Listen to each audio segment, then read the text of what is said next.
Kapuan, umaga. Ito na yung ating sili. Nasa 9 months na ito. Kapwa, ayan o. Hanggang dito na, hanggang baywang na. Yan. Bali, napalusot natin to mula nung nagbaha ang sunod-sunod. Kay Karina hanggang kay Pipito. Yan, nakasurvive to. Hanggang ngayon namumunga pa rin. So after ng mga bahang yon,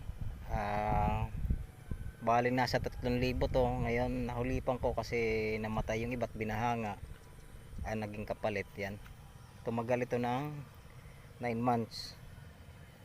So ito inalagaan ko lang, nakasurvive sa tag-araw. Yan, mga natitirang yan ay yung iba kasi dyan binunot ko na at pumangit na. So yan, ito yung mga natitirang maganda pa. Tuloy lang alaga natin dito at hopefully na kumita pa tayo ng maganda. Thank you, ganito lang.